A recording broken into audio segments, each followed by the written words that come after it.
Cinesmack contains spoilers of the spoiling type. If you don't want your spoilers spoiled, please turn back now. Otherwise, enjoy the show! Gentlemen, let's broaden our minds. Lawrence?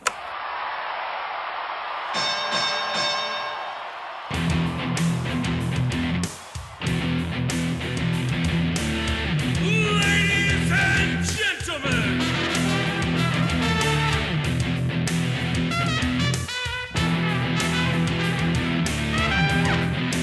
Welcome to the main event! This is Cinesmack! And the winner is...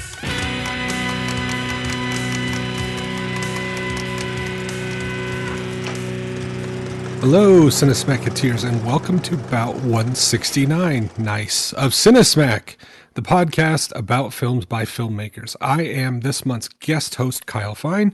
Joining me tonight is our panel of award-winning judges. First, filmmaker and owner of One Genome Short Productions, Gabriel. Ever since you got struck by lightning, you are no fun, Roald. It's true.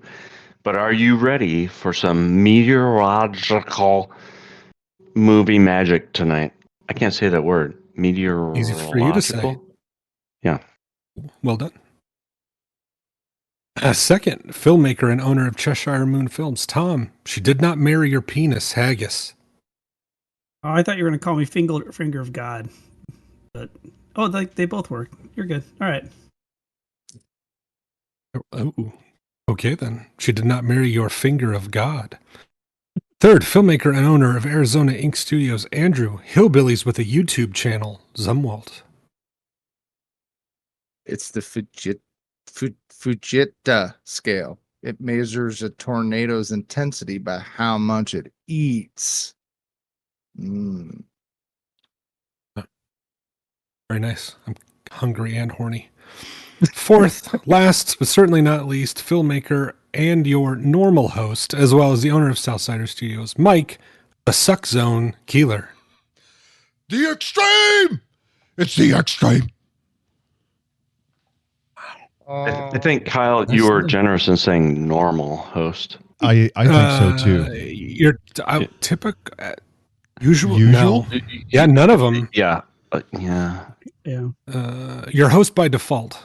Consistent? I just realized, Mike, I forgot to give you a funny word in between your name. I just used your real middle name, the Suck Zone. Oh, yes, you did.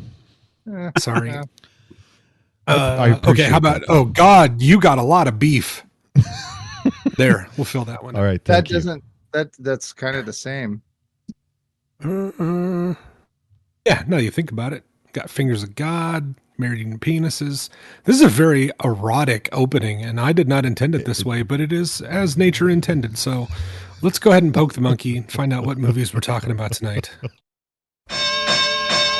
Ladies and gentlemen, tornado-chasing thruples and cyclone-killing celebrities, welcome to the main event. Tonight, two natural disaster dramas duke it out on the drive-in screen. Does the 1990s OG take home the trophy? Or will the extra F help Twisters suck up success? In the first quarter from 1996, written by Michael Crichton and Anne-Marie Martin, directed by Jan DeBarge, starring Jamie Gertz, Helen Hunt, and Bill Paxton. Twister! In the second quarter, from 2024, written by Michael Crichton, Joseph Kosinski, and Mark L. Smith. by Lee Isaac Chung, starring Anthony Ramos, Glenn Powell, and Daisy Edgar Jones. Twister!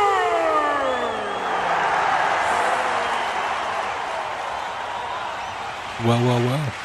As extreme weather picks up here in the Midwest or starts up, we're taking on these two natural disaster movies that were released so close together. You'd think they were filmed back to back like The Lord of the Rings, but believe it or not, there's quite a gap between them.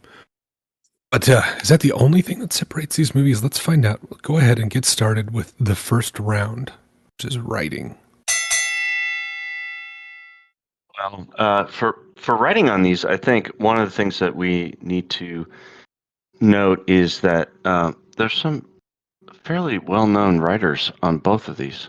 So Twister, Michael Crichton is listed as a writer on this, and we know him from a lot of really popular kind of action type movies, Jurassic Park and that kind of thing. And I think he probably brought in some of the scientific aspects of these movies. I have a friend who's a meteorologist, and I should have consulted with him on these movies. I'm not sure how scientifically accurate they are, but I think Michael Crichton probably brought a little bit of that to Twister. And then I was surprised to find out for Twisters that Joseph Kosinski, who is from Marshalltown, Iowa, was listed as one of the writers for Twisters, and I think he hasn't done a lot of films, but I think he's got a pretty good track record so far with movies like Oblivion and Top Gun Maverick. Although I think one of the things that we would notice is that there, in some ways, I don't think Oblivion is necessarily, but Top Gun Maverick is a little bit derivative. I think a lot of people have said that it's a little bit like it's basically Star Wars with jets. So I feel like I feel like Twisters is also that a little bit derivative from the original. But you also feel like there's kind of like a callback to the things with Dorothy and those kinds of things. The technology that they were trying to implement in Twister. There's a callback to that. I don't know. The other interesting thing about these movies to me is that they're not necessarily about the tornadoes. They're not necessarily about meteorology. They're about the people in these films, and they're about the people who are chasing them and the traumas that they've encountered chasing these storms, and their desire to do something to help people, protect people from these storms when they can. And I don't think we get a lot we don't get a lot of detail about the meteorology or the storms themselves. It's more about the people. And I don't know. I felt like I was a little bit surprised with Twisters, a little bit. I felt like there's a little bit more of an emotional core there, and a little bit more character development there in Twisters, because these people who you think you know who they are, and then you don't exactly, and they kind of evolve throughout. And I felt like a little bit more of an emotional connection sometimes in Twisters. I don't know. I don't know. What do you guys think? Help me out here. Give me some ideas. All right. It's a known fact. I love to watch disaster films, right? And these are disaster films, and they match the the normal beats of the movies, which is usually generally you're going to see one of your heroes start out and something bad happens with them. So that gives them the cause to want to change or affect something that's going on, or that Motivation. that they are the ones that are going to get you through the movie, right?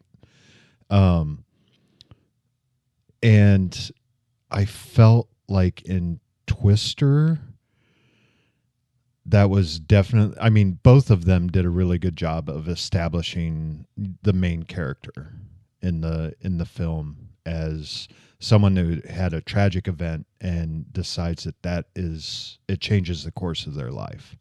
And it makes them want to make the world a better place or save people. Then I felt like in Twister, the writing was just a little bit better as far as making it entertaining, where in Twisters, I felt that, through the film, you're like, oh, when are she and Glenn Powell going to sleep together? When are they going to kiss? When are they going to do I this? know that was And kind of weird, wasn't it? it Where it's like they flirted with it, so to speak, it but was never really weird. got to it. It was weird, and I think that's what's been bugging me about it. But I've also kind of looked back. I'm like, well, I'm glad they didn't, though, right? Yeah. Like, Yeah. I'm glad that it was Yeah. platonic, and that they were. Glenn Powell was there just to help her, and I liked that. And I think that's what was bugging me after I watched it, because I kept trying to put my finger on something that was bothering me. And I like the idea of that. I like the idea that your two main characters, which, let's face it, Glenn Powell, every woman that watched that, and some men think he is very attractive. And I'll agree. I think he's a good looking guy. You expect Yeah. him to just woo her. And I Yeah. think he kind of tries it, but it's not like she shuts him down, but he's like, okay, this is bigger than me. Like, I need to help her. And I just wish they would have shown a little more of his helpfulness, even though he is, YouTube redneck chasing tornadoes. And I know they show it after one of the tornadoes hit one of the towns, but I wish there was a little bit more into that. Right? Like, I felt like they were playing it off through the parts, especially at the rodeo, like, oh, they're going to be romantic. And then it just kept staying platonic, where if that was going to be what they wanted to do, I think they should have changed some things within their interactions to be a little bit more platonic. Does that make sense? Like, it feels like it was heading towards a romance, and then they just said no. They threw cold water on you, and they're like, no, this is platonic, which I'm fine with. I just wish it would have been telegraphed a little bit more. See, I disagree with you. I think the way that they did it, I think it gave the audience a little bit more credit. Where it's just like, people can handle a little bit more complicated, platonic relationship here. But these are, that they're professional, and I don't know. I get tired of every time, like Ted Lasso, where people are like, "Oh, are Ted and Rebecca ever going to get together?" Like, no, Right. they work together. Just like every man and woman on a movie or TV don't have to get together. It is possible. No, I've spoken to several women today. I totally agree with you. But what I'm saying is they were playing it almost as a romance in certain parts of the film, where they're giving each other the side eyes. And it just felt weird at the end. And I totally agree with you. If you're going to play it platonic, right? I think it's okay to keep it complicated. Yeah, I don't disagree with that. But I wonder if they did that in part because of ratings. Did they do that so it was a more like? I mean, what was the rating on It was Twisters? Was PG it 13. PG-13? You Oh, know, yeah. did they make it more platonic so that it could be closer Not to? R.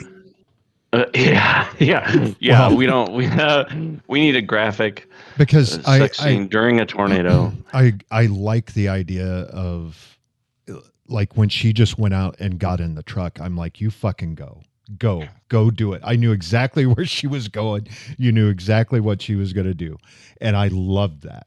I loved the fact that she wasn't like, oh hey, can I borrow your truck, or oh, I'm scared. She went for it. She fucking just went.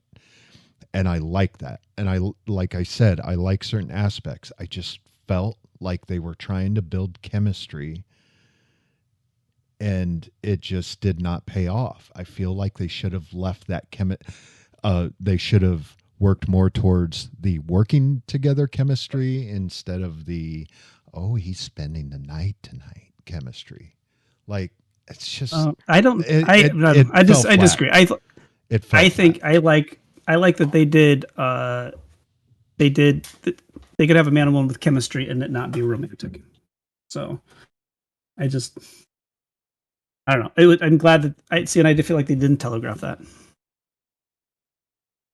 And Do you feel it's a case of them trying to have their cake and eat their cake and have their cake and eat it too? God, I can get that out.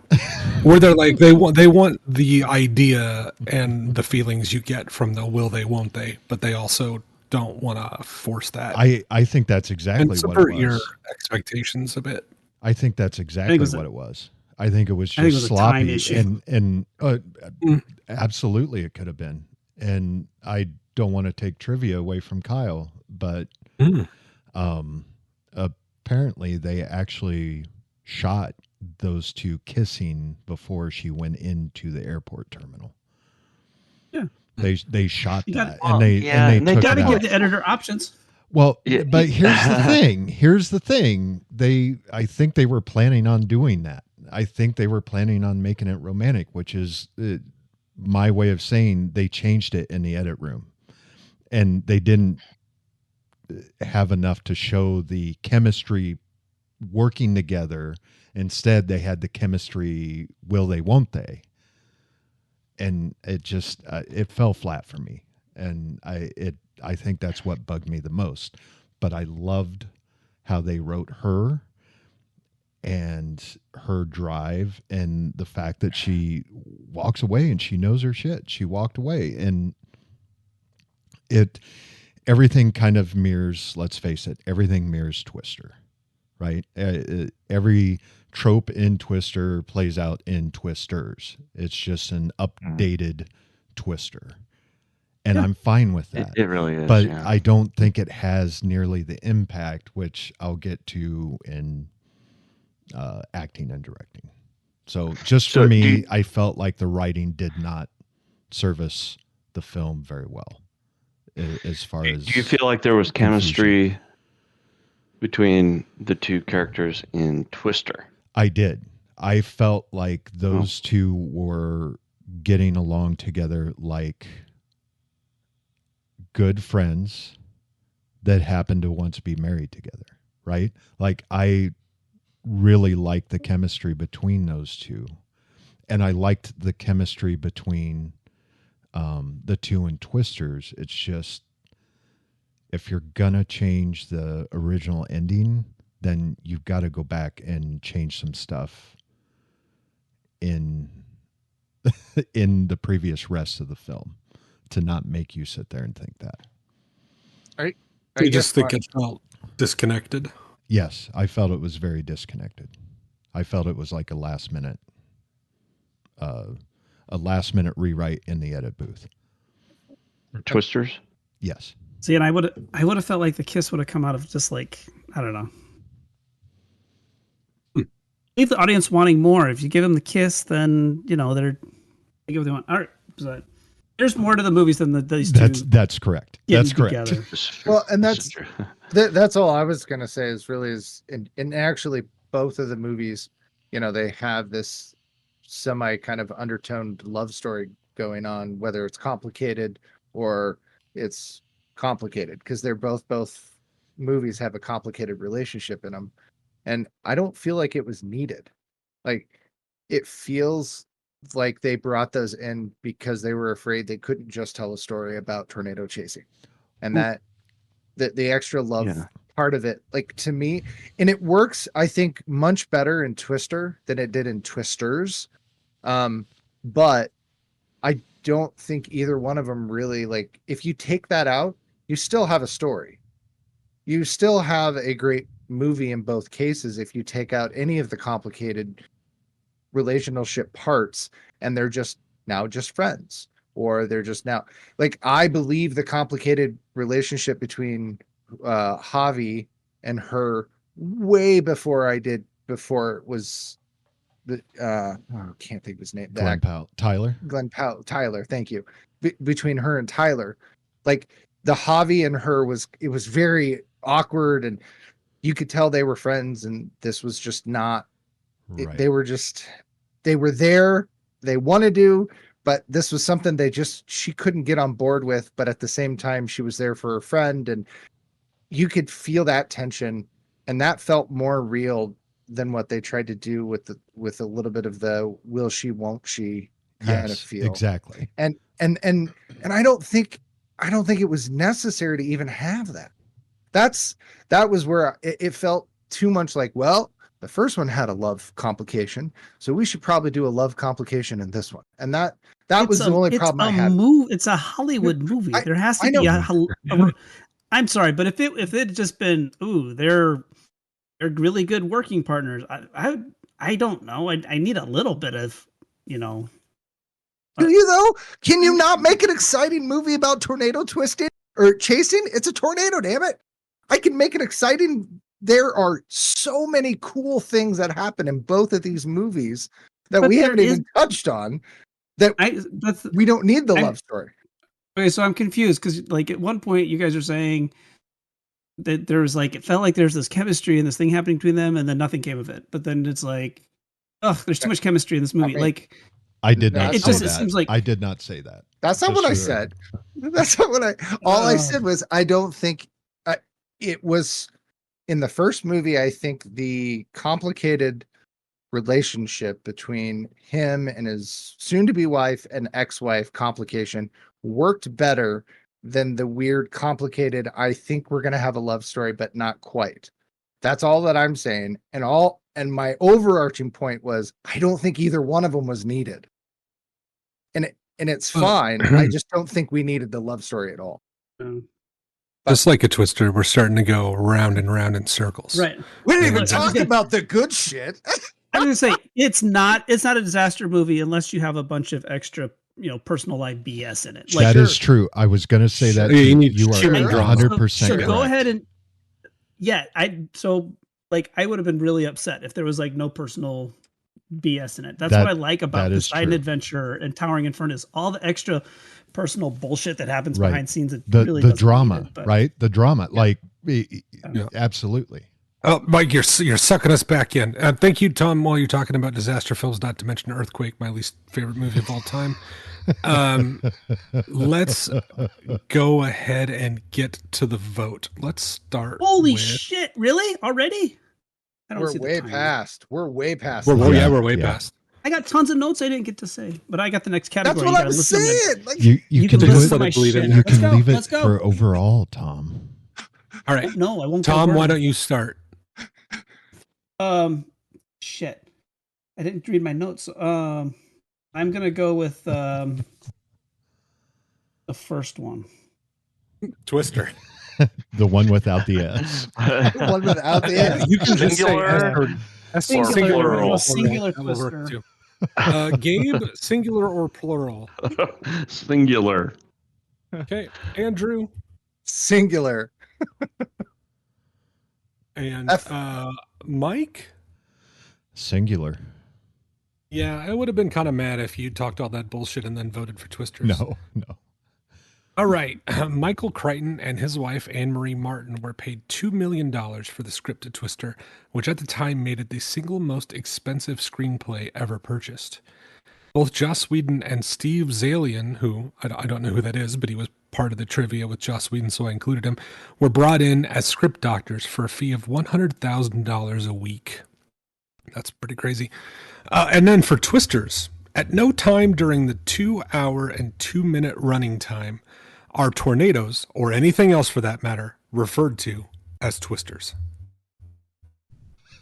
All right, let's move on to our next category, which is acting. But I have a strong suspicion some writing will leak over. No, I'm good. I will Okay. be. I will honor the round by starting to talk about it. So I'm not going to start this way you thought I was going to. I'm not a racist. I'm what you consider a charmist.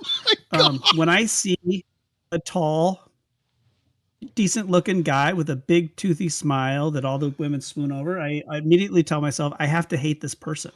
That's why you I still guess it's don't kind of like like me. You just killed my joke. Yes, the first time I met Mike Keeler, that was I was like, I'm supposed to hate this guy. But Mike has learned me to live with my prejudices and give charming assholes an opportunity. And so when Glenn Powell came on the scene, I was like, I'm not supposed to like this guy. But for some damn reason, I like Top Gun 2, the Hitman, which came out. I think I recommended that a couple months ago. I loved him in that. And he's just so damn likable in this movie. And it kind of just like, it's running against, the hate I feel in my heart for people like him and Brad Pitt. When I first saw Brad Pitt and Mike Keeler. So Mike Keeler, you're in good company. Yeah. Brad Pitt, I don't feel Mike Keeler.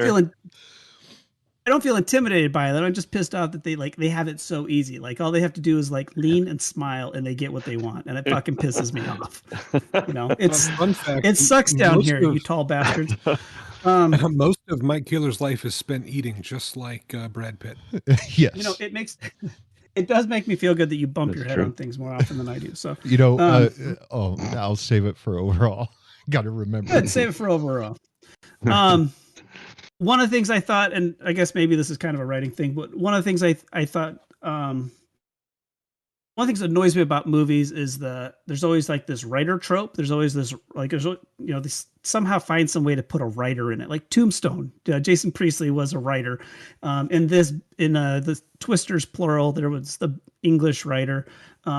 And I get it. Writers write movies, and so write what you know, and so writers wind up in more movies than any other occupation. That's fine. It just seems like I always see it, and I kind of see through it, and it drives me nuts. But Ben, the UK writer in the Twisters plural, serves the same purpose as Melissa. Melissa also does a little bit of the love triangle thing, but they are the audience. They're the ones that are taking and asking about the science and.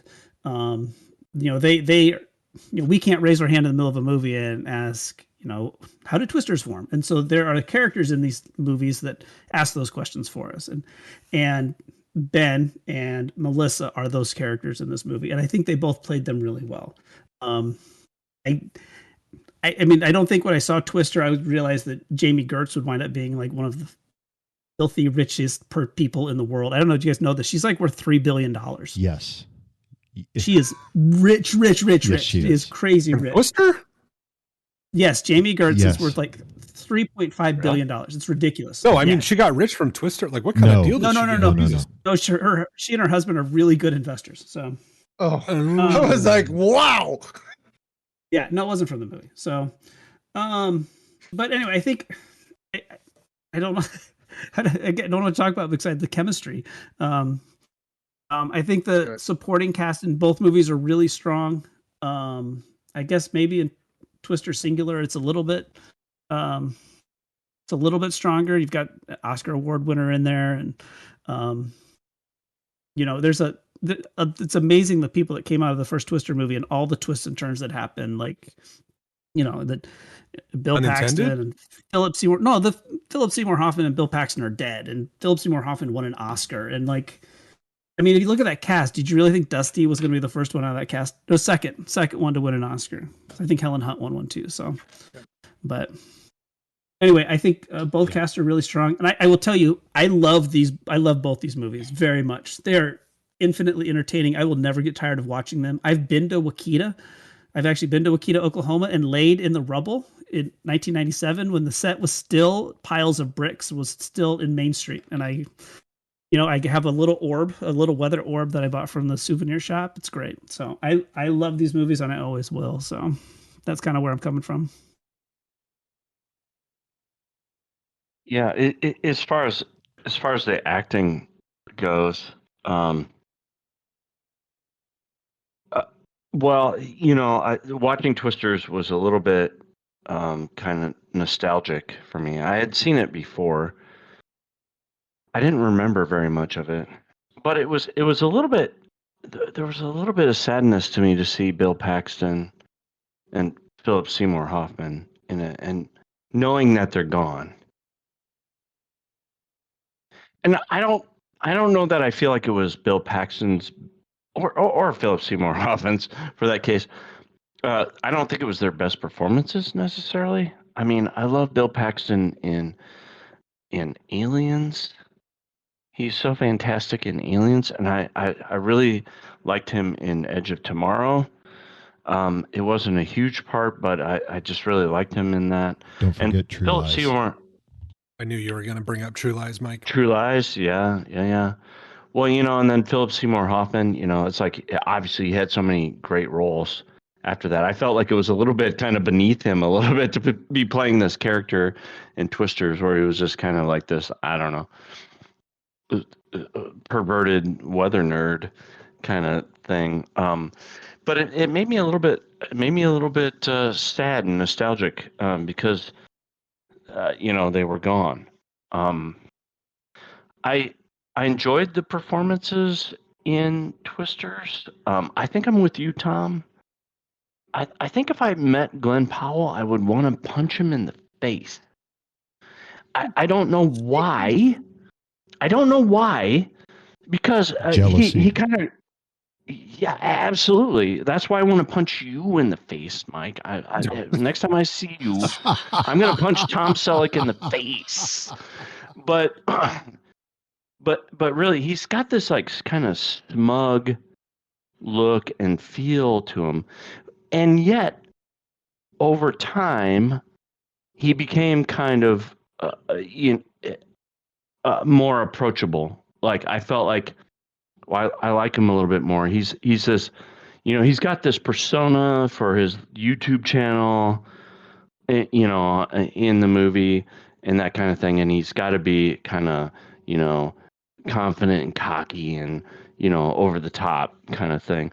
But you get to like him a little bit better throughout the movie. But there's a part of me that's like, yeah, it might be jealousy. Someone who is that just because of the way they look, they're immediately attractive in some way, and it's like, no, I'm going to punch you. I don't like you. And that's not fair. That's not fair because I think he did a good job in it. I didn't feel like Daisy Edgar Jones was really particularly outstanding. She was charming. She was cute. I don't feel like she was particularly outstanding. I don't know. Do you guys feel like there were any like? I've never been a huge fan of Helen Hunt either, but maybe you guys can change my mind. Mad about you? Well, he seems mad about Glenn Powell. If anything. I was talking. I was talking to my mom, and she said, "Oh yeah, I remember her from Mad About You, with Paul Reiser, who I'm also not a huge fan of." But I also wonder Aliens. Yes, was it Alien or Aliens? He was also in Aliens. Yeah, with Bill Paxton, and I think that's one reason I don't like him because he played. I think one of these a problem for an actor is that if you play a character that's not so nice, is that that you get associated with that character. If you play a character who's an asshole, people think you're an asshole, but you're not necessarily. But that's how I feel about Paul Reiser. He was an asshole in Aliens, so I associate him with being an asshole. He probably isn't. I don't know. And the poor kid from Game of Thrones who played Joffrey. Joffrey. Yeah, Joffrey. it's like that poor kid. I think he literally got out of acting because people hated him so much, and it's like that's too bad because he was really good at being that character, and he was really a talented actor, but he got you know he had such a negative kind of look on him. But I don't know. Do you guys feel like there are any? Tell me what you think are outstanding performances in these movies. Are there any good, outstanding performances in these? I mean, I love Philip Seymour Hoffman. You know, Yeah. there's not probably a movie that I've seen him in that I'm like, okay. Like he always just gives us all with whatever character he's been given, and it shows. Um, the talented Mr. Ripley, he is absolutely phenomenal in that as well. And yeah, he plays a goofy kind of weird weather guy. He's that goofy friend that we all have that makes the dirty jokes and is funny and is kind of weird, but you love having him around because he knows how to have a So good Kyle, you time. mean? No, thanks. But I mean, he's played those characters. There's a lot of those type of characters that you go through and you play, and I wouldn't say that it was beneath him. I would also say that, I mean, I'm looking here really quick. I mean, it's kind of one of his very first movies. He did a lot of TV and pieces of movies. Like he was in Scent of a Woman. That was Ooh-ah. earlier. Great ass. So I mean, it's not like, but a year later after Twister, he was in Boogie Nights. He was the Big Lebowski, Patch Adams, the talented Mr. Ripley, Almost Famous. Like his career just went crazy. So I don't know. I would say that he is probably one of my biggest. I love him in this movie. As small of a part of it is, I think he is fantastic in it. I think Lois Smith, the Meg, his Aunt Meg, I think she is, is a little. She's in it. I enjoy her. Carrie Ellis is playing the guy who Thank played you. Saw. Thank you. I was waiting for someone he's to always talk great. about Carrie Ellis. Yeah, He's great. I mean, He's not Voldemort, Mike. You could have brought him up. yeah, I mean, Well, You can say his he does. name. I was allowing Yeah. you guys to talk since I hijacked the writing round. Shut up. Well, he's perfect. He makes a good villain. He's got that weird. I don't know what it is. He's almost sarcastic in everything he does, Yes. and it's just fantastic. And I don't know Yes. how he does it, but I love it. But I really You love know, it. he also smug. makes a great hero, though. He Like does. Princess He Bride and does. stuff. Yeah, Yes. he's like great. He's Yeah. both. It's weird, Yes. and It's Yeah. because you he's wanna- British. It's good and in you Stranger want Things, too. you want to hate him in this movie because he's trying to play the bad guy, but at the same time, you're like, oh, he's just trying because he's butthurt because his friend doesn't want to play with him anymore. That's Like, Robin Hood. yeah, it's Robin Hood from Robin Men in Tights. Helen Hunt and Bill Paxton, we've said enough about them. Jamie Gertz, the doctor, I think she was there for just somebody to scream and yell and go crazy over stuff that she didn't understand. So, whatever. I wouldn't, be like, oh my God, yay. As with Twisters, Anthony Ramos, who plays the Javi, I mean, he is a very wide type of actor. His big popularity came within the Heights, and he's done a lot of stage work. He's just very versatile, and he plays the good friend that really is looking for something to get out of life, and he's hanging on to anything he can. Yep. Now, And with that being, go ahead. Oh, and I'm sorry. I was just going to say, and made a bad choice to get funding by someone that's using tragedy to, make themselves money. Yep. And he realizes that, and I like that turn because I Yep. was totally expecting them to die, like Carrie always did. Yep. I was expecting him to die as well. To eventually just that would be it. The only thing that was weird, and this was probably less of an acting choice, but more of a directorial choice, was he very much was forcing, Kate, his friend, who had been through the exact same, terrible experience, into something that he knew she didn't want to, and he was very forceful at that. And I understand there's some of that overcoming your fear and getting back out there kind of thing, but with that kind of trauma and losing friends right in front of, you know, people that you care about right in front of you, you also have to be really careful with that type of thing. And so that character choice to have him be that aggressive about like, no, no, no, you're doing this kind of thing was, I don't know. Again, may have been purely a directorial choice, but that character was just not, I like, if you were that good of friends, it would be hard for me to push somebody that hard over the traumatic experience that we had shared together. And he does bring that up later that, you know, hey, he went through it too. And she's kind of being selfish that it's, you know, all about her. So I think there was some build around that, but there were some weird choices. But I did really enjoy Anthony Ramos. Daisy Edgar Jones, I mean, she did a competent job. I enjoyed her, but you know, she was the traditional female brooding character. She didn't like, oh my God, what an amazing breakout performance type thing.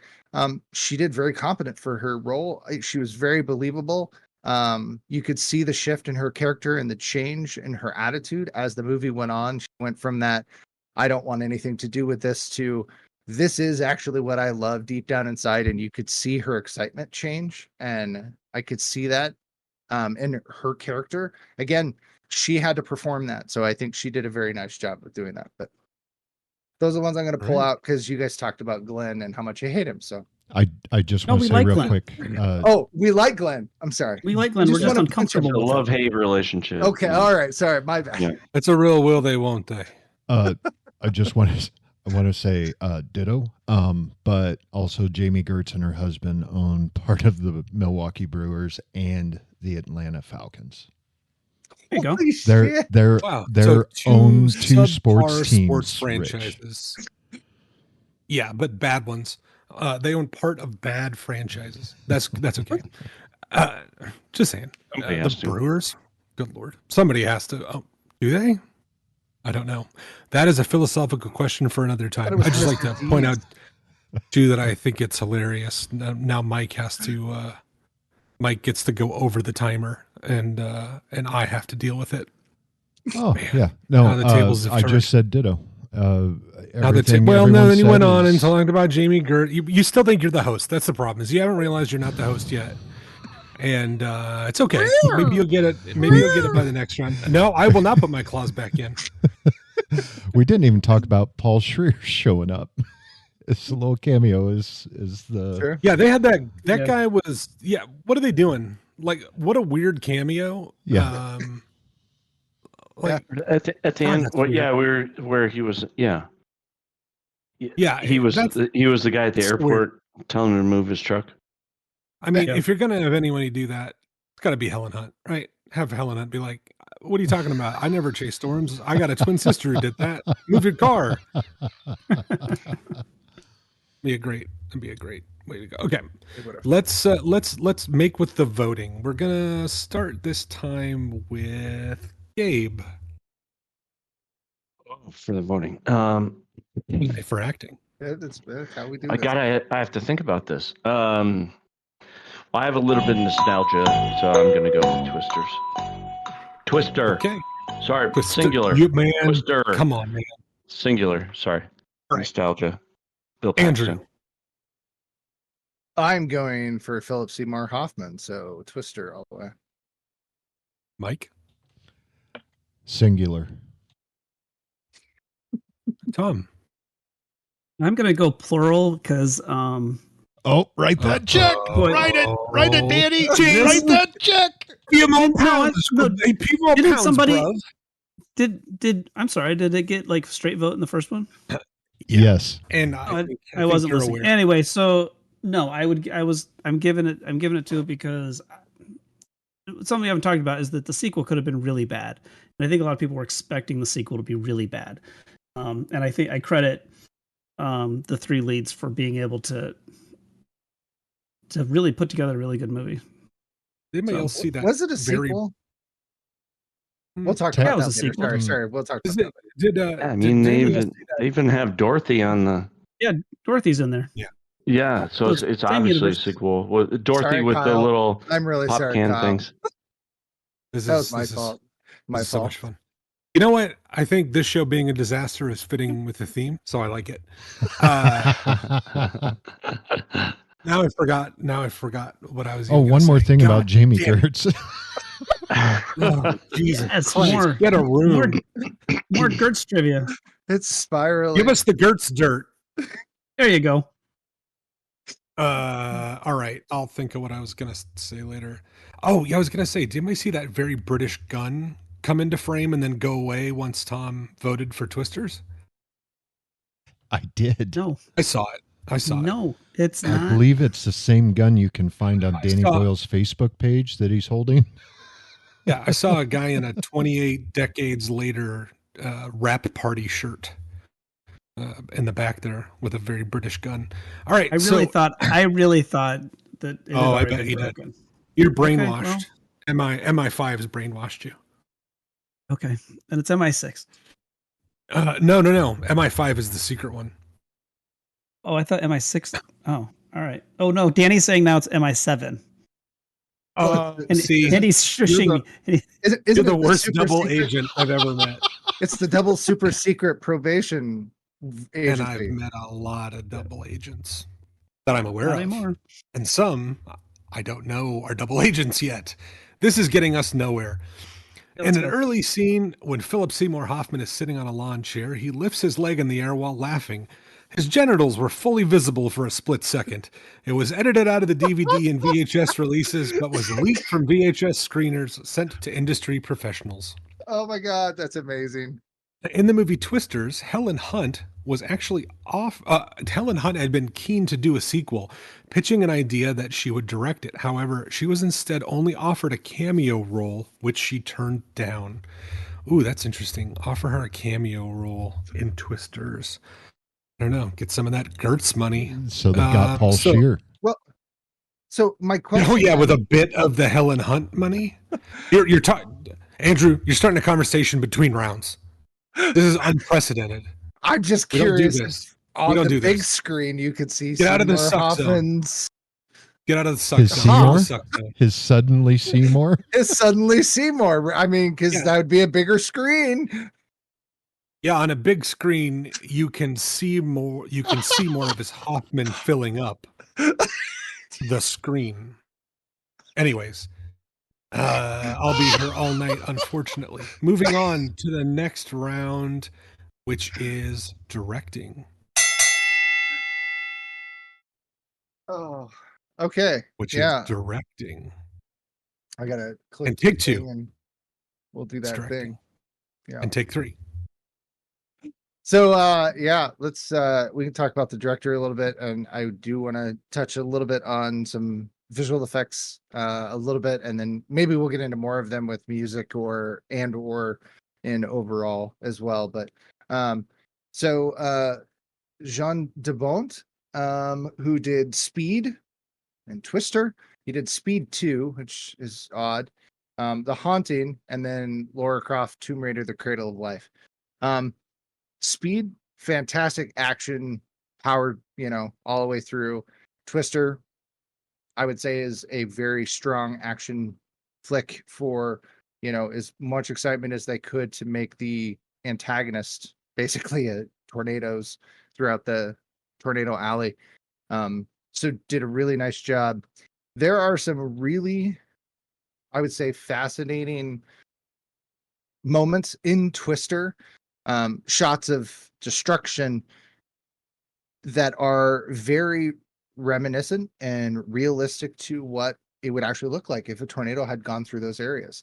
There are some really neat cornfield shots. There are some really neat housing and small town destructions that I would say are relatively realistic. Good choices, some beautiful director of photography, whoever came in and did some really nice wide, beautiful shots of a lot of different scenery in the Midwest, from Oklahoma. I think there's some shots in Missouri. I know definitely Oklahoma, Missouri. But Maybe You're, Texas, you're seriously not going to say Iowa? Iowa. Yeah, I was going to say you're forgetting Do you one. want They to? dropped they dropped the tanker truck just like a couple miles from Yeah. my house. Well, You and the can go down and farmhouse, see it. the farmhouse at the very end. But Iowa too. That's from Iowa.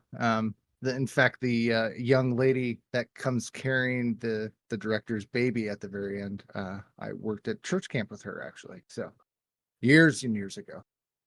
But there are some things, and I'm gonna say this for both kind of movies. There were some weird, and I don't know if this definitely goes into writing or if it just goes into Hollywoodism and picking that out of how they wanted to make the film that I have some iffies about. But before we get into those, Lee Isaac Chung is for Twisters.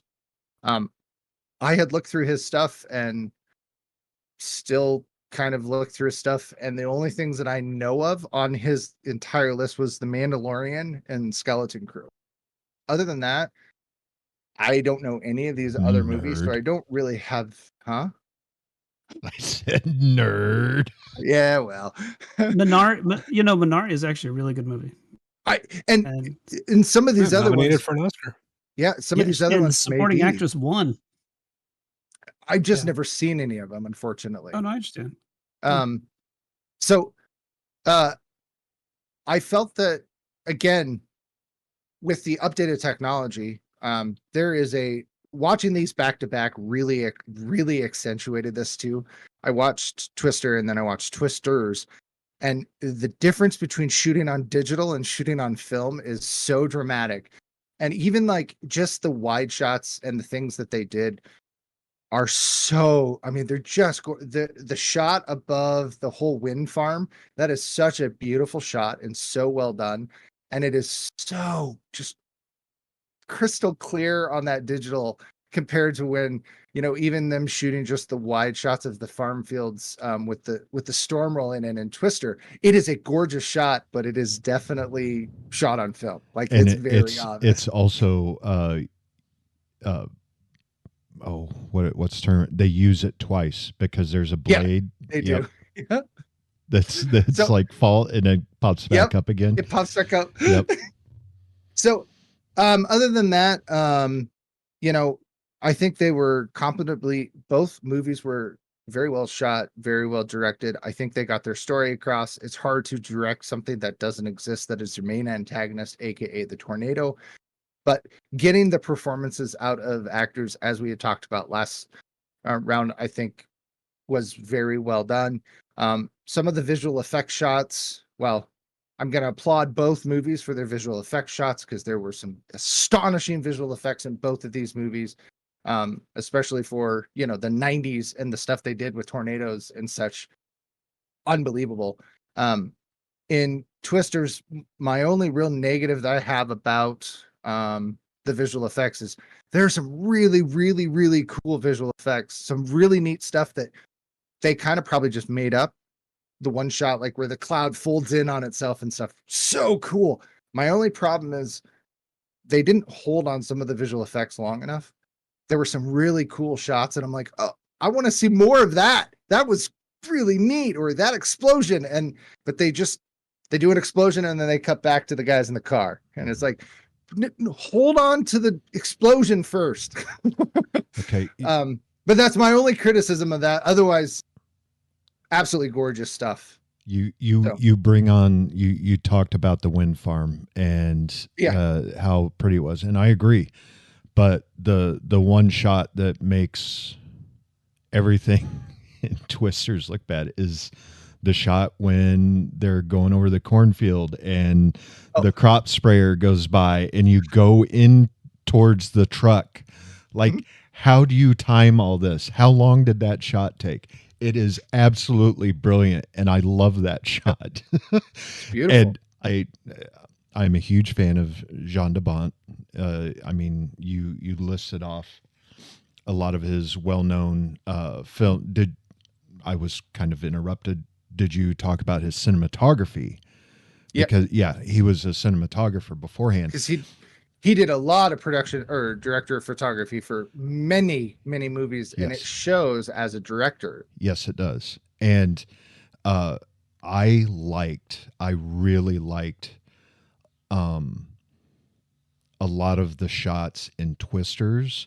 It's just some of it, I wouldn't say stuck out. I wouldn't say ruined the film for me, but I'm like, oh, that's all digital, isn't it? Like, and I understand those are the tools that we have. But I was just thinking, I'm like, man, I kind of wish we had a little more practical. And watching a couple little behind the scenes videos that I've found on YouTube, they did do a lot of practical work. Not as much as they had to do in Twister, simply because of the times we live in, right? And I know we've had that discussion before about practical versus visual. But I really like Lee Isaac Chung's directing. I think he has a good eye, and I think he he directs his talent well. I just feel that Jean de Bont is just a little bit higher, you know. And now after watching this, I do want to watch more of his films. I want to watch more of Lee's films because I think I would enjoy them. I enjoyed The Mandalorian. He did one episode, right? The Convert. Yeah, he did. But I really want to check out the others. Yeah, I think more to your point, I think the practicals in Twister are, I mean, it's really incredible. Some of the ones they did. I mean, the tanker drop is not blue screen. They actually drove a truck through it. They drove a truck through the house. Yep. Meg's house collapsing at the end. Like what? I mean, just that was just absolutely some incredible work that needs to be recognized. So they made tornadoes. Yeah, and I think the one of the other things that Twister gets right too is there's like little details in it. There's a lot of stuff like when they get the flat tire and the guy hands the key to Jamie Gertz to go to the bathroom and she kind of scoffs at it. I mean, that little tiny things that give a movie a little bit more personality. When they're in the restaurant getting lemonade, Helen Hunt, like her shoulder's all sunburned. That's not a detail that it's a detail that would get really overlooked usually in a movie of this scope. And I think Twister needs a lot of credit for paying attention to those things. I was mostly impressed that after 30 years, the special effects from Twister held up as well as they did. I mean, it's really well done, and it's hard to see the seams. And there's a couple things that we can talk about overall that they get wrong. About storms and that kind of thing, but unless you grew up in the Midwest, you probably don't know them because, you know, if you haven't seen hail, you don't know that's not what hail looks like. That was crushed ice. So, yeah, I noticed that. Was that Twister or Twisters? Which Twister, one was that? the first That one. was Twister. Yeah, they're just like throwing crushed ice and like. They got that out of hail the hotel ice machine. So hail is very unique, and you know they are little tiny balls. And here we go. Really quick. Amanda's one of her high school teachers during summer break. He worked on Twister. He was one of the guys throwing the ice out of the back of a vehicle towards the camera shaking his vehicle. head the entire time. What's that? Making his head the whole time, yeah, and just being yeah. like, He's like, this doesn't look like hail. This is. And you don't think about you don't think about car chases when you think about Twister and Twisters, but the car chase action scenes in these two movies are really well done. And it's a lot of times it's through a field with a tornado, and it's really hard to like lose your bearings and your orientation. But both directors did a really great job of keeping you in the scene and knowing where things were at when you needed to know them. Obviously, there's some discombobulation that needs to happen to tell the story, but I thought it was really good. And then I did like the way that Twisters came up with the 3D scanning of the tornado. I thought that was it was kind of a cool high tech way, and it was simple enough. like it was high tech, but it was also simple enough that basic audience members can be like, oh, okay, triangulation. And it was kind of an extension of what Dorothy was trying to do with the sensors in the tornado. Yep. It was this kind was of a like, totally new thing. Yeah. Nope, this is a totally new thing. we're taking this and we're extending it into something. And different. also like I don't even know where. We've talked about where when you show an air vent, you got to show, you got to have little plastic things on there because you got to play to the dumbest person in the audience. The dumbest person. And I'm pointing Yeah. at me. The fact that when they put the radar dishes down, they all like digitize them, like there was this effect. Yep. And it's just to show the audience, hey, this is working, instead of just showing what it would actually look like, which is it would not do that. Nothing. Right. It would just sit there. So I thought that was an interesting addition. He's probably watching. He's like, people aren't going to really understand. Can we do something with this? And it's like, yeah, sure. We can make it like scroll down like it's activating. The lights on the Yeah. yeah. Mm-hmm. Yeah, that's like over engineering. That's one more thing to break. Yes. You don't need that. Right, And especially The guy for looking at the military, computer needs to know. It takes what's on. battery power. Yeah, to for do all a those, military device, they would have never put that on no, there. And they're Well, lucky they had it. They're like lucky they had a stand on it. right. Yeah. I also like how they took the Dorothy and the Wizard of Oz stuff and applied it to the Tin Man and the Scarecrow, and the lines, the one that needs to be in the past with the courage. And the Wizard's back watching everything. I really liked how they continued that through. Agreed. Yeah. On one hand, you could say, "Oh, that's a little bit kind of corny," but I like that too. It totally made sense, when they did that with the. I was like, "Oh, that's really cool." They're doing the whole Wizard of Oz thing with those. It was good. That's the original Twister. Yeah. Damn movie. Inciting incident there is. Yeah. Well, it is. Well, maybe her getting her skull caved in. I think that's the inciting incident. But well, I mean, the rest of the movie Andrew, is obviously a Jacob's Ladder situation where just now on she's the dying Twitch, on the floor in Kansas. Jeez. Just now on the Twitch, there was the photograph, the still from the film with her in Twisters, with her in the cab looking shocked, and you can see the GoPro up there, and the GoPro has dirt. The GoPro has dirt on it, and someone made that choice, right? Like I agree with Tom. Like there's all those extra added things in Twister that I think made it more realistic, and I think some of those in Twisters worked as well. Like especially the augers. How they send them down into the ground, to hold the truck up. And I'm like, well, okay, let's see. They never really mention that the glass is like shatterproof, bulletproof, whatever, because there was a show on Discovery that, a guy made the TIV. It's called the TIV, and he made it to hold an IMAX camera inside so he could shoot from inside and this vehicle was armor plated, and I'm the tornado tank. Yeah, and watching it, I'm like, oh, okay, that kind of took me out a little bit, right? Like, and this is a little bit of what I wanted to talk about, maybe in overall, was some of the and again, I believe we are situationally aware of some of these things. They send off the tornado sirens for heavy rain, high winds, Yeah.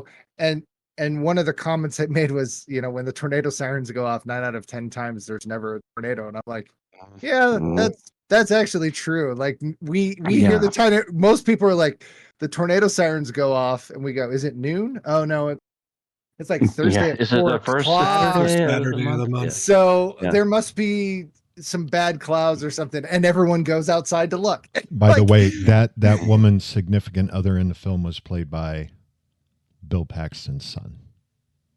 Yeah. Oh, really? Yeah. The guy at the counter. Yes, the guy about the hotel. Yep. Yeah. Bill Paxton's son. Yeah. That's awesome. That was, I thought, kind of cool. But I absolutely agree with you when she said 9 times out of 10 there's no tornado, and I'm like, That's exactly something a Midwesterner would say. 100%. Well, and Absolutely. The director grew up in the Midwest. Yes. The director of Yeah. Twisters. Because originally, I'm not going to take anything. Never mind. You're I'll stealing shut my up. trivia. All right. Yep. We need to Yeah, move on. feeling it. We're way okay, over time. we will talk about the rest of it in the. Don't you overall. tell me what we're going to do. I'm hosting this show. Oh, whoa! All right. Wow. Whoa. Since you want to be Mr. Sassy Pants, Suck. why don't you vote first? Don't I tell will. me what to do. I will. I'm very on the fence with this one. I think I'm gonna go with Twister, the singular. It's really close though. I already I wish marked I it could. down. Wish I could do half and half, but You can't. I know. Mike. Singular. Gabe. I'm going to give it to Jan de Bont for Twister for doing more with less. And Tom.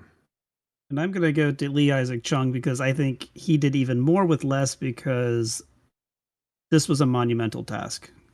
I think when everyone's heard that this movie was going to happen, that nobody gave it a chance. And I think the fact that the movie is as good as it is, and we're even discussing it is good enough for the vote. I'm sorry, I have but to say, Hollywood's I have to say it was stupid. better. What? Hollywood's stupid? The people that are like, well, we're not going to give it a chance because it's going to be a sequel. It's going to suck. Like, come on. Yeah. I mean, It was better than I expected it to be, honestly. Really? I agree. I I'm with yeah. Gabe. I had very low expectations. I didn't hate low it. expectations. I went. I in did when going, I saw the was gonna- previews. When I Yeah. saw the previews, and Mike, I think you guys gave me some trouble before, but when Mike mentioned the thing where it screws into the ground, I was like, "Oh, that looks dumb." Oh, we're going to talk about that in overall. Okay, we can talk about that later. I got some But trivia for you guys. I Ready? gave it low expectations. Let's just say that. Yeah, and I enjoyed it more than I thought I would. I went in just being like, I'm going to enjoy a Twisters like movie, and it's going to be either really awesome or it's going to be, oh, that was fun. So I don't know. Cool. It was fun. Okay. I'll shut up, Kyle. So, moving on to trivia. The augers thing did look stupid. Yeah, I agree with you, Gabe. All right. In Twister, the explosion of the oil tanker was originally mistimed. It was not caught on film. de Bont decided not to tell the studio immediately, and the stunt was reset and filmed again, costing a rumored $500,000. For both or each? Each. That That'd be the next the extra additional one, I think. 500 Yeah. grand. Yeah. Jeez. Twisters production was originally to take place in and around Los Angeles, California, before it was decided by director Lee Isaac Chung, who had grown up in the Midwestern United States, that the film should be shot on location in Oklahoma. In 1996, Twister also went through a similar process where Jan de Bont demanded that the film also be shot in Oklahoma and threatened to leave production if it wasn't. I read a lot of trivia that Jan de Bont is touchy. He's a little touchy. He likes to fight people. He had a bunch of cast people or crew people walk off the set. There was a rumor he pushed someone down in the mud. But then he later said, no, I was trying to save his life because he walked in front of the camera, blah, blah, blah. So I don't know, but a lot of trivia about Jan de Bont is like, Jan de Bont was mean. Which, I mean, that may or may not be the case. One of the great, since you guys hijack in between, I'm going to do this. If you ever get a chance, go listen to Werner Herzog talk about his relationship with Klaus Kinski. It is one of the funniest things in the world because he literally would just be like, and I wanted to kill the devil. Klaus Kinski was the devil and I was going to kill him. I just saw something. I think I texted you guys. Geraldo, he had to stop people on the film set from banding together to kill Klaus Kinski because he was such an asshole that all the local people who were working were like, we're going to kill this guy. And he's like, no, please. He's the star of the movie. I know he's an asshole, but don't kill him. You do it Nature. really good. You do that really well. Never watched the film. Now I'm turning into Arnold a little bit here. Hold on. A little bit, but you do it. You do it really well. I saw him on 60 Minutes recently, and he was talking about Klaus Kinski, and Jesus, they still got him talking about class. That's the last thing this guy wants to talk about. yeah, and it's so funny because it was basically the same thing. He Yeah. didn't say it explicitly because it was on 60 Minutes, but he was basically, yeah, Klaus was an asshole, but I dealt with him. You know, I put up with him. Yeah, that You, they had a very abusive relationship. They hated each other, but yeah, they made good films together. All right, yeah. so I got my trivia out of the way. There's only one thing left to do, and that is to suck our way right to the finale. Let's get to overall. I'm not sure there's much else that we can that can be said about these two movies, but I'll give it a shot. I want to talk about music real quick. Did not much care for Twister's soundtrack. Any of the music that they used in it, I did not like it. I am not a fan of pop country. All the redneck country stuff? Is that what you're talking about? Listen, I like old country. And when he was playing Ghost Riders in the Sky, chasing after the tornado, I'm like, okay, that got me. I like that. But, you know, go to Twister, and you've got Van Halen, you've got oh shit, Soul Asylum, Chili thank Peppers. you. Yes, there you go. I was trying to think of the one that Dusty plays when they're starting the chase. Eric Clapton. Rise of the Valkyries. He plays Rise of the Valkyries. Feature does, yeah. But I just, the music just totally took me out, and I understand we live in a different world, and Lee Isaac Chung was like, hey, I'm from the Midwest. This is what Midwesterners listen to. It might have been a little bit of a, it might have been a little bit of a stretch. Not all of us listen to that, but oh well. Getting to the augers that we were discussing. Oh my God. Because it's going to get brought up. So I'm just going to. No, not if you didn't bring it up. No, Gabe was going to talk about it. Gabe already did. No, I mean. Yeah. So the auger thing, I think, was kind of a cool ad, but I don't know how well it would work, because the TIV and some of these other intercept vehicles, instead of using that, they use like these really thick and long wait for it spikes that get pneumatically like shot into the ground to anchor them, and the vehicle lowers.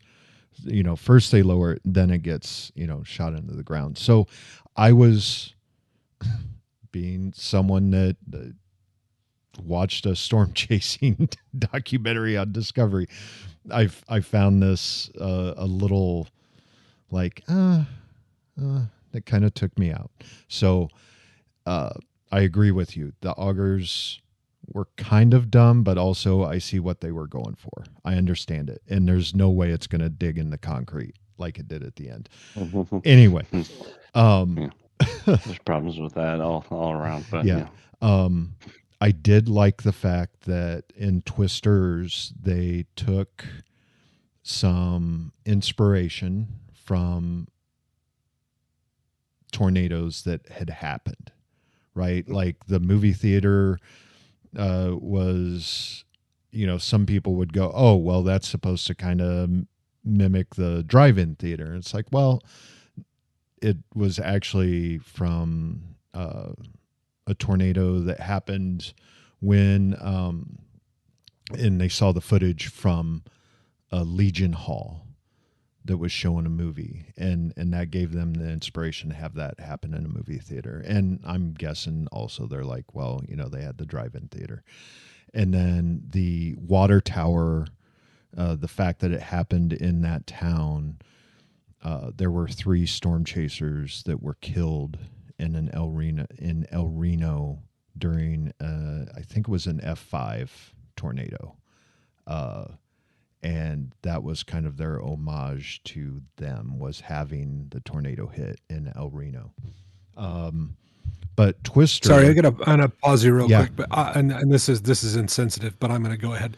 If I was the mayor of El Reno and my town slogan would be "El biggest little city in the world." All right, that was worth stopping you. Okay, back to your regularly scheduled program. Absolutely 100% behind that. I say we start a letter writing campaign. We use all the money that Danny Boyle has been sending Tom, and we help pay for that new slogan. I'm not getting all those pounds converted. I'm not. And that's my money. No, it's our money, Tom. Oh boy. Well, it's gone. Totally forgot what else I was going to say. The storm chasers in El Reno. Oh, right. Lost their lives. Yeah. Also, the fact that Twister had such an impact on meteorological scientists.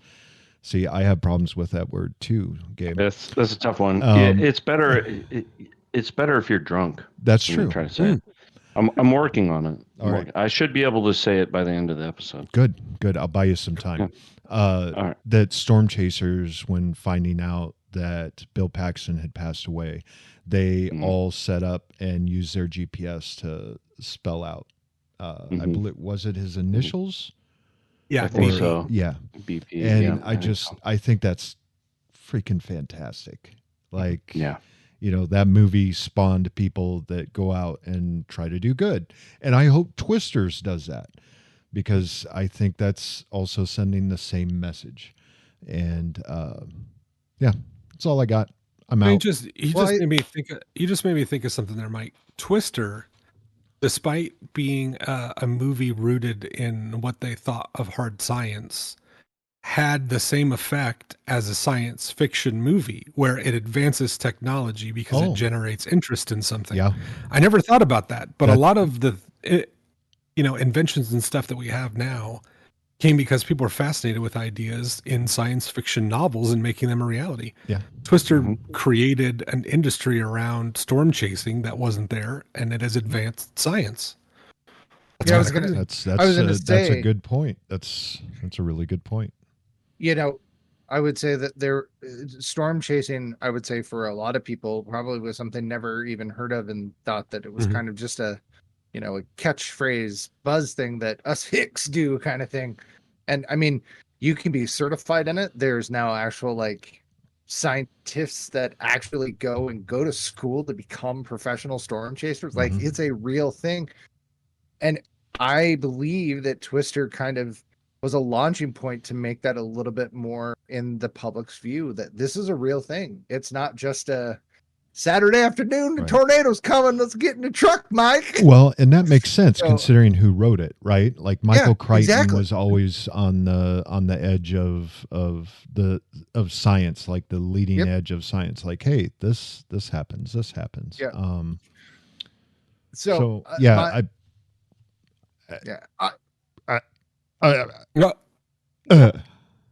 done.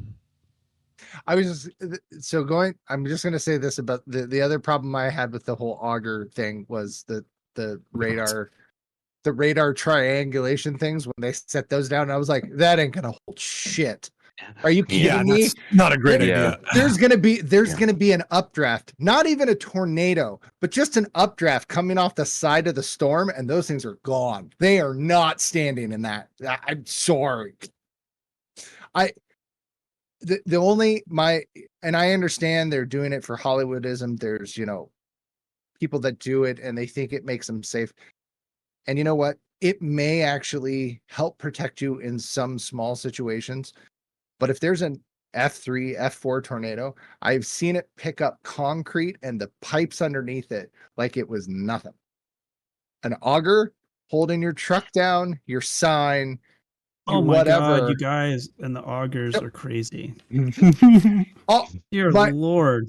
I just want people to know that that's not a real thing. Like, it's really dangerous. Don't think that that's a thing. Hello, Augeteers, and welcome to Auger Smack. People are standing in line at Home Depot. They're standing in line at Home Depot with 2 augers under their hand, listening to the podcast on earbuds, and just like, oh, hang on. I should Let grab us know how it 4, goes in the next tornado. not 2, Otherwise- but 4. Or I Go would ahead. say that with the music, I agree. I think there is some generational gap here because music and Twister is obviously more of our era, and our parents' era that we grew up on, and so there was some of that going on. However, the music for Twister, the first singular, had a much more impact action movie type feel to it, whereas Twisters felt like they were just putting in a bunch of popular country songs, and it didn't feel like it was driving the story. They didn't feel like the tornadoes had a theme, whereas in Twister I feel like the tornadoes had a theme, and the moments had themes going on with it, based around the music. So And Should we have been talking about this in acting? Should the tornadoes actually were they characters? I mean, they did give them characters or like characteristics, are. right? You 100%. had the different sounds for each one. Yeah. they're the Yeah, antagonists. they say that the tornado. They say the tornado is really the 5th character, Mhm. It's the like New antagonist. York and Sex in the City. Yeah. What about the twins? And they definitely break the fourth wall. Ah! Two, Ba-dum-ching. well done. two Oh, tsunami. This guy too soon? I was waiting for the wah wah wah. Yeah, Where is it, Mike? yeah. That reminds me. They in the original Twister, they call the pair of tornadoes sisters, and in Twisters, they call them twins. We got Twins. They twins did call them and twins. twins. Yeah. They went from sisters to Twister. twins. Yeah. Well, I mean, I think that shows you what the front page of Pornhub has done to us. Now we think Oh my sisters God. and twins is the Oh, there it is. yeah. All right. Yeah, they were. In the next movie, it'll be stepsisters. Yeah, stepsisters. Oh, stepsisters, Bro. don't wreck my basement. Oh no, Oh my god! Oh my There's god. 3 of them. There's 3 of them now. stepsisters, I'm caught in the laundry. Oh God, what's going on? This is really, this is a natural disaster at this point. All right, hang on. I watched a movie called Titty Twisters. I'm sorry, you guys. Before the Wrong movie. Wrong movie. Sorry, guys. Watch the wrong movie.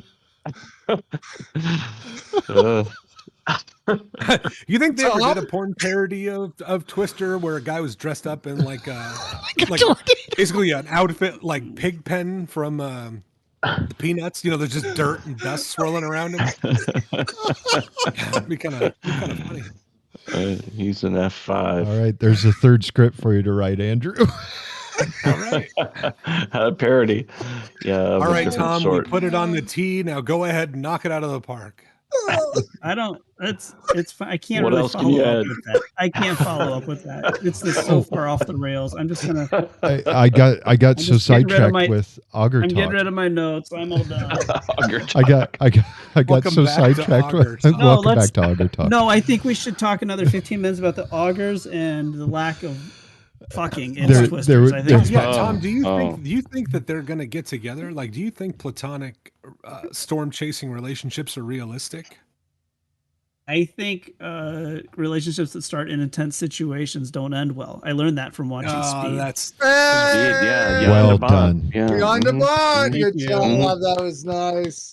Thank you. I- Way to I bring was it back. just- You brought it back on the rails. You brought it back I on the did rails. bring it back on the. I wanted to tell a story of one time. So Tom hired me right after he decided he wanted to punch me in the face. And Right we went after or out just before? on a site survey. Have I talked about this on air? We went out and the clients are there and they walk up to me and like put their hands out and like, "Oh, hi, you must be Tom." Like straight to the tall guy, straight to me. And I'm like, "No, this is Tom. I'm Mike." Like, Aww. I felt so bad, and Tom was like, I just saw him furious. He's like, I'm gonna charge them for so much extra shit. And I'm like, I'm gonna that make was you wrap just tables when we get back to the office. Yep. And like, I didn't even walk in like I owned the place or anything. I'm just walking along You with Tom. always walk in like you own the place. And Tom, I get asked if I'm Tom. They're like, "Hey, nice to meet you, Tom." Nope, not me. So that was my Got story. that Just to Jamie go back Gertz to swagger. yeah, the Jamie Gert. You know, she was going to be a Like figure you own skater. 1/8 of the Brewers. What, until Jeff Galooly hit her? Or? No, she was actually found by Norman Lear. She was noticed by Norman Lear. How old is she? She like saying was Merv- born in Merv '65. Griffin. Launched your career. That's crazy. Both Jamie and Tom Right. Cruise made their film debuts in Endless Love. What God, you movies are we cannot talking about? stay away from trivia. What the hell is wrong Holy with you? You shit. can't even take a night off host. Hey, it's either this or Auger Talk, so give me a break. Let's get back to Auger Talk. We know what you're here for. Welcome to Auger All right, Talk. guys, what do you think about the new Auger smack. J680? Look, it's got the diamond tip, it's extra counterweighted.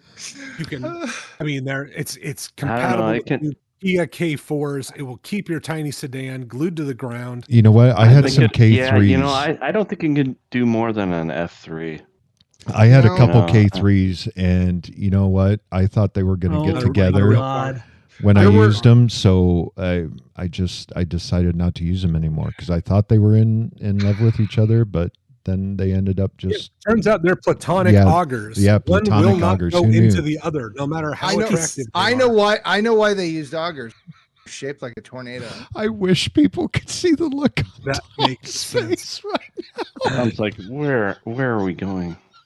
Tom, the has lunatics happened? are I really- running the I Harlem. really This is- enjoyed the drone. This really is a shots and natural twisters. disaster. Really is, and this was my episode that I picked when we started in December. I was like, "Oh, we're doing Happy this." Was my personal birthday pick. to It's good. you. It's good. I am- It's a good choice. I am so regretting my choice. So Still a good choice.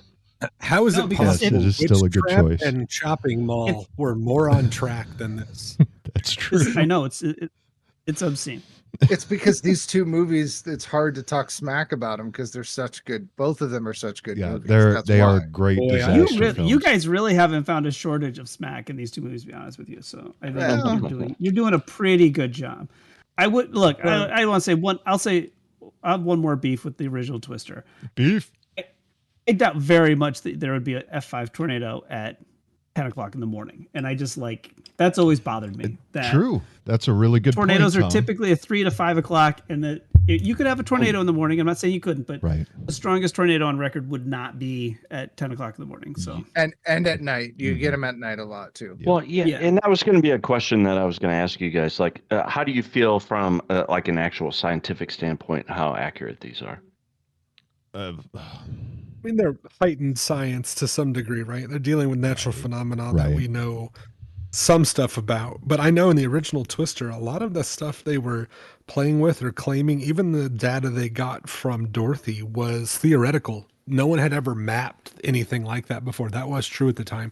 And it actually turned out that when they guessed in Twister, they guessed wrong. The inside of a Twister doesn't look like a hurricane. They found that out later with the advent of better technology, which probably wouldn't have happened without Twister, or maybe would have been much later. So ironically, them getting it wrong helped get it right. I also liked the in Twisters. I did like the back and forth when they talk about how a tornado forms, what we know and what we don't. I thought that seemed it seemed unnecessary, but Yeah. I really liked it because I thought it was edited together really well. And I don't think it seems Yeah, unnecessary. yeah. I mean, it seems unnecessary for I liked us it too. since, we've grown up with those, right? But, you're talking to the rest of the world that doesn't have Tornado Alley. You know, you're talking Right. to the Californians and Well, I people in think New York. there's this. Yeah, there's a certain amount of honesty to it that we honestly don't know Oh, yeah. everything that we could know about tornadoes and storms and that kind of thing. So yeah, so I mean, let me I throw. think that's fair. I'm curious. I've lived in Nebraska and Iowa my entire life. I have never seen a tornado. Really? Wow. I have never, and let me tell you, I'm a weather nut. When it gets like that, I like to go outside and look and stuff. I have never seen a tornado You're the guy that gets sucked up into the tornado. No, he's the guy I'm standing out on his front porch with the American flag waving in his hand. He's like, "Come on!" Don't worry, Tom. I kind of saw one time. We were driving on the interstate, and there were severe thunderstorms, and we saw a bunch of cars pulled over on the side of the road, and we were like, "What is going on?" And we looked up, and there was this storm above us, and you could see the rotation. And my girlfriend at the time was driving, and I had laid in the back seat, and I looked up, and you could literally see the tornado forming above us. And we were kind of like in the movie, which is probably actually really stupid. Drive faster, go faster. Yeah. So we drove faster, and then we actually saw the tornado form off in the distance, probably several miles from us. But that's about the closest I've ever been to a tornado. You know what, Gabe? Fortunately, you bring up a really good point where you just said, which was probably stupid. Both of these movies do a really good job of showing what you should and shouldn't do during a tornado, right? Yep. Like it's almost like a PSA of, hey, don't go under an overpass. Ever. Yeah. Don't. It's the worst choice. Don't try and outrun a tornado in your vehicle. Don't, or on foot. Or on foot. Right. Or on foot. Don't strap yourself to exposed pipes. They would have been ripped in half, by the way. Don't ever do that. That's Mollywood. And don't what is it? Don't get in your vehicle, right? Yeah. And there's just all these things, and it's like, okay, I like that. And I guess that's what you would get from watching other disaster flicks too, right? Not to bring it up again because Kyle will start having flashbacks, but a certain movie about the earth shaking. No, we're gonna stop right. So now we are the PSA. I just like to say we've come full circle. We have. So Gabe, you asked about the the actual scale size of the tornadoes. Yeah, the scientific accuracy of these films. So, what do we feel about that? Not that it's important for a movie, but what do we feel about the? So the one thing I will point out is that they raised the scale recently because they felt that an actual rating of an F5 wasn't actually strong enough based on what they had observed. If everyone knows around here, Parkersburg, which was completely wiped off the face of the planet, like there was nothing left of that town, that was only an EF4. So an EF5 would be decimating to a lot of stuff. And having an F4 go through a small town in Iowa and leave no remnants of the town left, you can imagine what an EF5 would. So for them to say that is an F5 at the end of Twister is probably not 100% accurate, but is that, that writing to get you to that climax, right? Because that's what they were chasing in a sense. Right. Another Midwestern thing too. The Fujita scale, and they say this in Twisters, is applied after the tornado. Yes, correct. People, and if you're in the Midwest, they never say how big a tornado is when it's happening. Ever. It's tornado, yes or no is all you get. It's like Rotten Tomatoes. And so thumbs up, tornado, thumbs down. And so it's and that's something else. And then they even at the beginning of Twister, when they chose a little girl, and the guy's running downstairs, like they say it's an F5. Like the Fujita scale didn't exist in 1969. It's a relatively newer, and then it was re-updated again. But that's something else too, is that it's not. It's always. They talk about the size of tornadoes after the fact, not beforehand. Because it's based on destruction and wind speed that they measured after the tornado went through. Right. Yeah. And they don't know that. And he says that to answer your question, Tom, I have seen time has no meaning here. You've seen two? I've seen two tornadoes. I've got 6. Were they One twins? of them was in Florida. Well, that doesn't count. Okay, well then 5 in Iowa.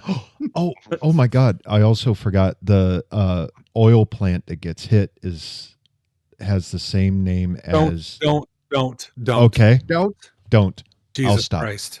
I'll stop. Are you in Twisters? Hey, you know what? That was a great round. I think we're ready Yeah. for trivia. This and guy. voting. This Oh, fucking okay, guy. okay. He can't Yeah, stop. wait. Way to get it back on the tracks, guys. Yes, we I'm must sorry. stop. I my like God. trivia about movies. You know what? I didn't get to tell my Twister story. I saw one coming, but I reached my hand out the door and twisted my arm in a corkscrew manner and held on to the earth. I was fine. So let's get to the vote.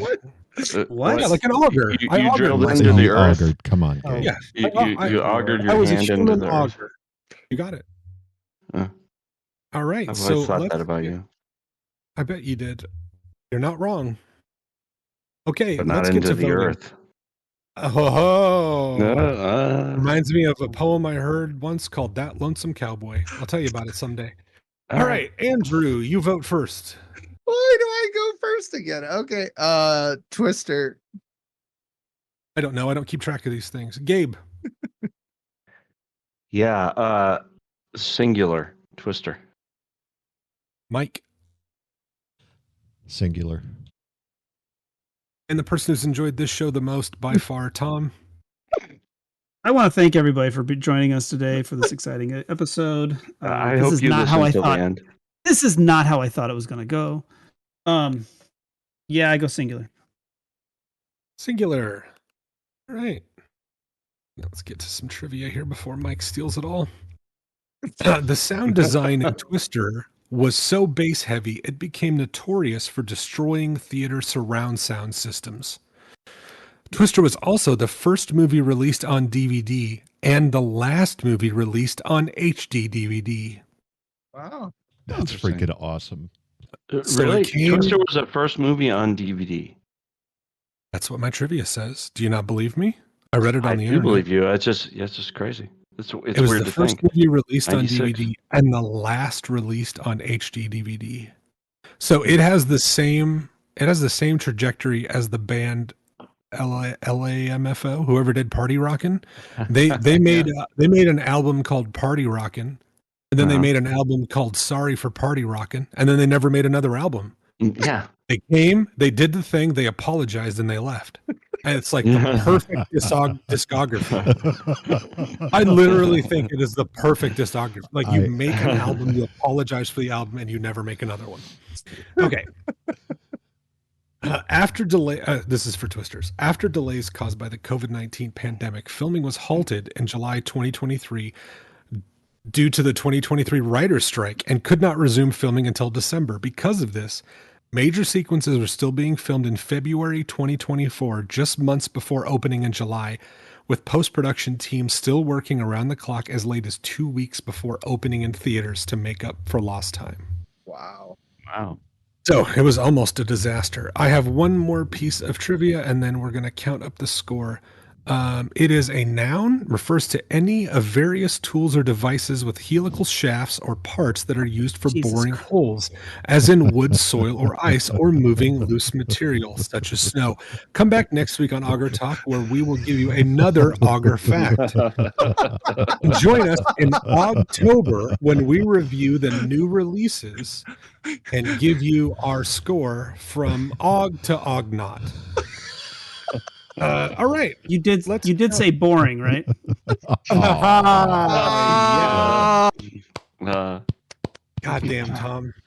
For as much as you Well hate done. it, you love it here, don't you? I do. All right. I do. I can't While I leave. count this up, let's. Hey, did anybody? We did are. Hey, we Klaus didn't even. Kinski- You didn't do the trivia about the oil company.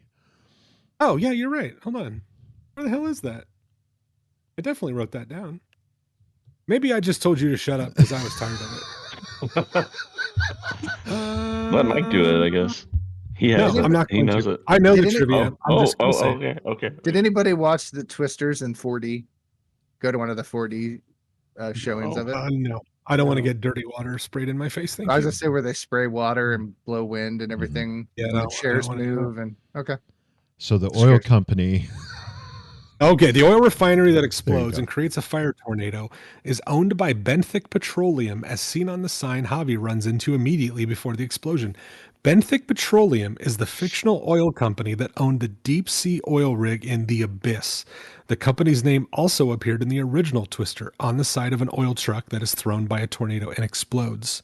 I also found out that that was an homage to Ed Harris, who studied theater Mm. at the University of Oklahoma and was Wow. in The Abyss. I'm so proud I of haven't you. All seen Ed right. Harris in a while. Yeah, I Connections. like him. He was. I Connections. just saw a movie with him called Love Lies Bleeding, which was really interesting. He's boy howdy. If he gets any more skeleton like, he can be the crypt keeper without makeup. And I like Ed Harris, but he's aging gracefully, I suppose. Mm. I have an All Ed right. Harris story, but I'll tell you after we get off the air. All right. That sounds sexual. While we are counting this up, let's go ahead and get to recommendations for this month. Oh God. Hold on. Let's see who wants to start. Who'd be a good pick? You know what? Mike always goes last, so let's start with Mike. Oh, thank you, Kyle. I Thanks, Mike. Okay, now Tom, would you like to go? Yeah. I Don't take would, but I mine. don't know if Don't I take can. mine. I don't know if I don't know if I can top what Mike just did. All right, sorry. We'll go back to Mike. He tried to steal my trivia, so I took away his recommendation. I deserve that.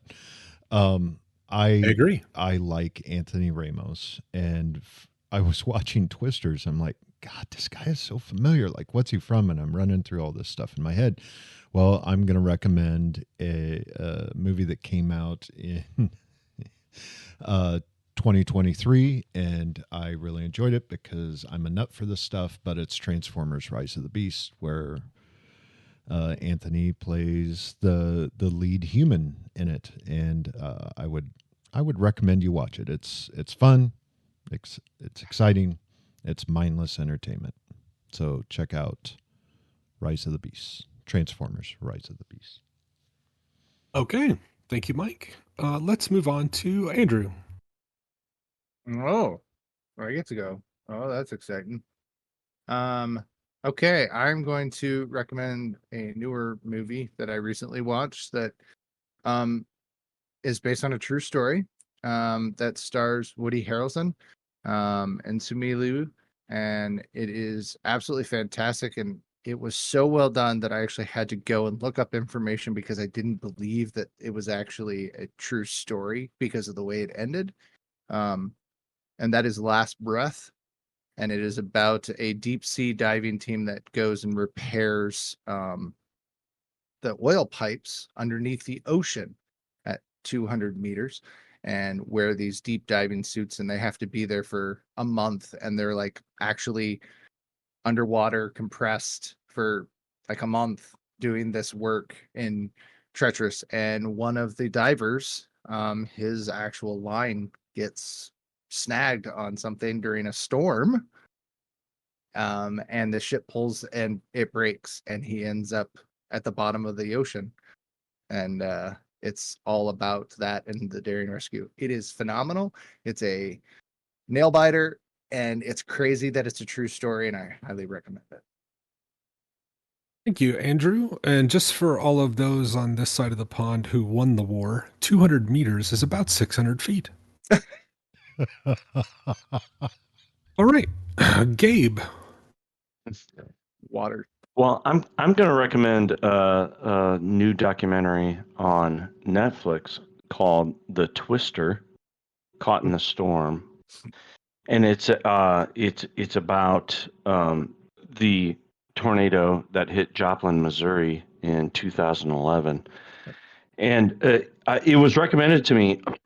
It's one of those things that feels very kind of like serendipitous and kind of coincidental. It was recommended to me by some friends not too long ago before watching the two movies we discussed tonight, and I thought, well, they really liked it, so I'm gonna check it out.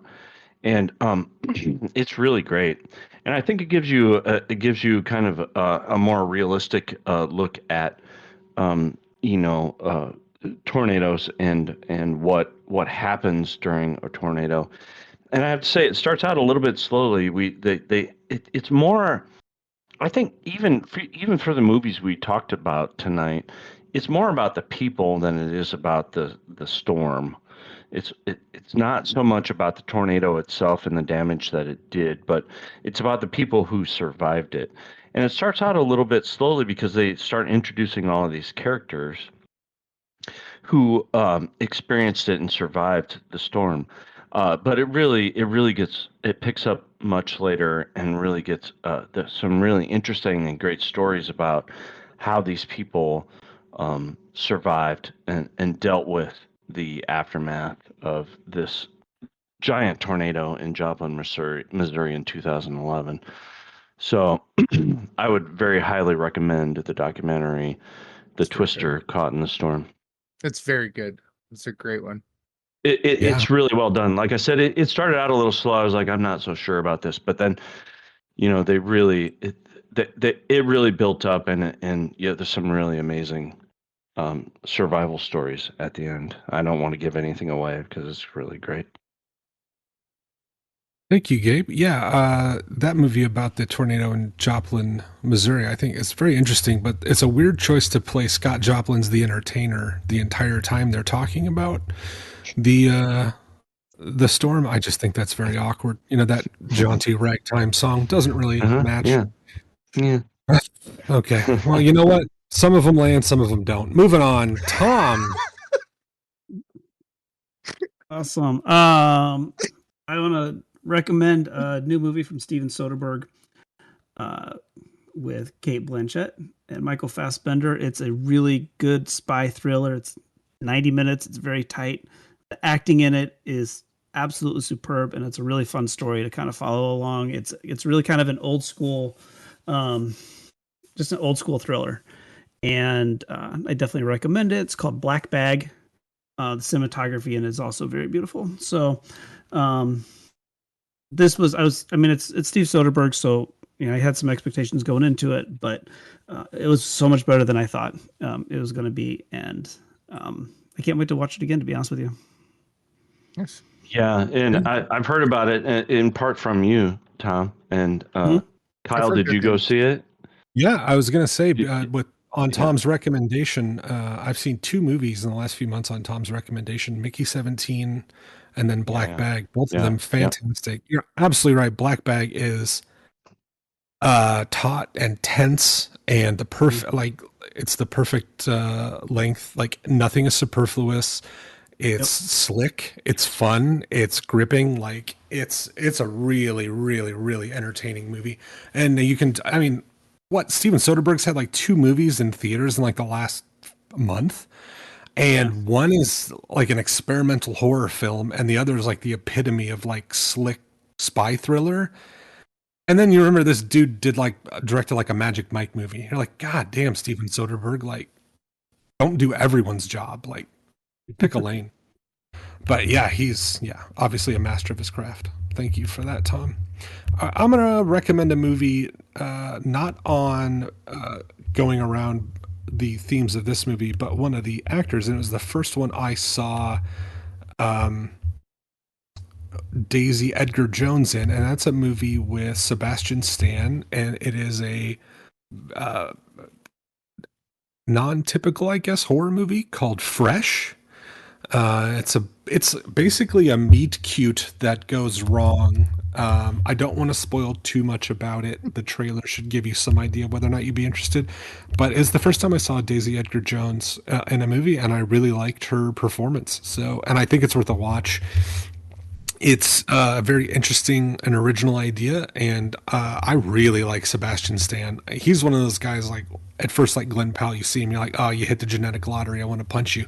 But then, like, he's also really funny and charming, and he's a great actor. And I really dig it. So watch Fresh. Okay. Let's consult the scoreboard. This is not a nail biter. Ladies and gentlemen, may I have your attention, please? Your winner by decision is Twister! The score is 14-2. both of those votes coming at the end of a very British gun. I stand. See, now I feel like you're putting the legitimacy of my votes into question. So fantastic. No, I really enjoyed 14 those. to 2. Yeah, I had very low expectations. I think someone mentioned that going into Twisters, I was like, oh no, this is one of those things that's been happening lately where they make a sequel to a movie that happened 20 years ago. And it's almost always like a death sentence for me. It like kills my interest. Although Top Gun Maverick and Twisters, both really enjoyable, both Glenn Powell. Maybe he is what you need. So get him in Goonies too. Yeah. Don't anybody wants to get that might happen. Flight of the Navigator 2 up and running. Yeah. By the way, I was at the Des Moines Symphony, and they announced next year's lineup, and they are doing a play along to scenes from Goonies. They are doing the soundtrack to Goonies live. Yeah. And it will be awesome. I think Cindy that'll be Lauper going to be there? I don't think so, but I think they got the blonde girl with glasses who kisses Sean Astin. I can't remember her name. Martha something or I don't Martha remember. Plimpton? She doesn't There kiss you him. go. Why do you say No, that Cary name? Green. No, Cary Green kisses him. Why do you Cary say Green that name? kisses him, not Martha Plimpton. Wow. There's our Kansas connection for all you tornado heads out there. Yeah. All right. Well, that brings us mercifully to the end of another episode of Cinesmack. Got Mike laughing again. And I just realized I have closed my script. So Jesus Christ, save me. Thank you for listening. Hold on, let me open up Gmail again. This is fitting with the way this is. So by the way, for you, the Kyle. Thanks, Tom. Yeah, Tom, vamp. Tom, vamp. I'm going to vamp real quick. So if you're looking at the poster on Facebook, that auger on there is the heavy duty Earth auger from Blue Diamond. It's currently $7.48 if you want to pick one up. Today's episode is brought to you by Blue Diamond Augers. Get down to it. Wow, I love it. Holy shit. Thank you, Tom. We're trying to get the rights to Dig In by Lenny Kravitz to play over the credits. We'll let you know. Wow, I can once you it. dig in, you'll find yourself on the other side. Oh my God, this is fantastic. Absolutely all right, well, fantastic. This episode blows and sucks. Well, hold on. God damn it, Tom. I was going to say, just like these movies, this one sucked. Please leave us a review on whatever podcasting service you use. Even 1 star helps. It helps us reach new listeners. If you like us, tell your friends. If you hate us, tell your friends to listen to this episode. You can contact us at cinesmack@gmail.com. Follow us on Twitter and Facebook, or search Cinesmack. If you want to listen to an unedited version of the show, you can catch us live on Twitch whenever we record an episode. We also now have a YouTube channel where you can watch the recorded Twitch videos. If you're going to watch any of them unedited, watch this one. I assume it's 4 hours long. In May, we hit the warpath as Braveheart clashes with Gladiator. For Tom, Mike, Gabe, Andrew, the Augur, and myself, thanks for listening, and go catch a flick.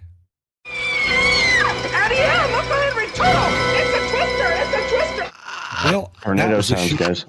I resign. You can take this as my resignation. Take this job and from hosting or from all of it. Yes.